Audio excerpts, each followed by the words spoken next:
Mashhur Real MMA kanaldasiz. Bu kanalda so'nggi MMA va boks yangiliklari birinchilardan bo'lib sizlarga uzatiladi. Obuna bo'lib qo'yishni unutmang. Biz boshladik. UFC chempioni Merab Dvalishvili Pyotr Yanga murojaat qildi. Do'stim, senga bunday qilish yarashmaydi. Seni yuqoriroq darajasan. Iltimos, bahona qilishni to'xtat. Hech qanday bahona bo'lmasin. Men seni yana yenganimda yana qanday bahona topasan? Hozir ayt, shu yerda. Ayt, sen bahona qilasanmi? Hozir ayt. Sen hozir jarohatlanganmisan? Ha yoki yo'q? Menimcha yo'q. Okey, tushunarli. Men o'z divizionimga e'tibor qaratmoqchiman. Tepaga pastga sakrab yurmoqchi emasman. Divizionni tozalashni istayman. Agar UFC meni yuqoriga yoki pastga tushirishni istasa, o'shanda gaplashamiz. Hozir e'tiborim Pyotr Yanda. U meni nokaut qilishni xohlayapti. Mening vazifam bunga yo'l qo'ymaslik dedi Dvalishvili do'stlar.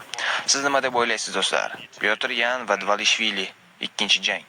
Kim g'alaba qozonadi deb o'ylaysiz? O'z fikringizni kommentariyaga yozib qoldiring.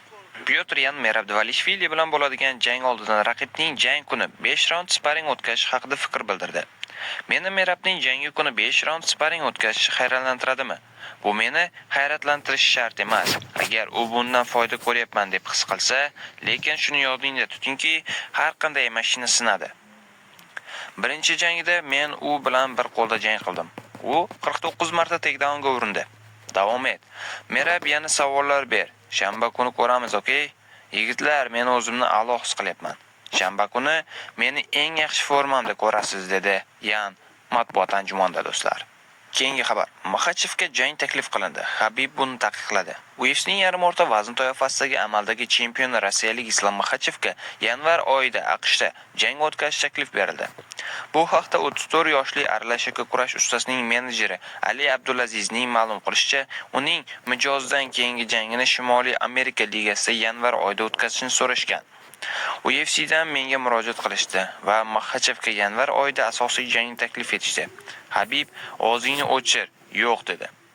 Maxachev YouTube'da MMA Junkie kanalida bergan intervyusida. Hozirda Maxachev UFC'da 16 ta g'alabali seriya bilan kelmoqda. Islom hisobida 28 ta g'alaba va bitta mag'lubiyat bor. Islom Maxachevga omad tilab qolamiz do'stlar. Islom Maxachevning keyingi raqibi kim bo'ladi deb o'ylaysiz? O'z fikringizni kommentariyada yozib qoldiring. Asosiy xabarga ham yetib keldik do'stlar. Bogdan Guskov Blachvich bilan jang haqida gapirdi va unga savol berishdi. Albatta so'nggi jangingdan keyin yanada kuchliroq raqibga qarshi jangni istagansan.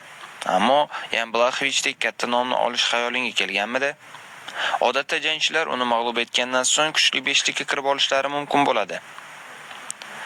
To'g'risini aytsam, turli nomlar haqida o'ylagandim, ammo Yan Blachvich men uchun haqiqiy syurpriz bo'ldi. Menga 7 yoki 8 turgan jangchilarni berishsa kerak deb o'ylagandim, ammo Yanni berishdi. Bu men uchun katta imkoniyat. Umid qilamanki, barchasini uddalay olaman, dedi Bogdan Guskov do'stlar. Ma'lumot uchun, Yan Blachvich hozirda yarim og'ir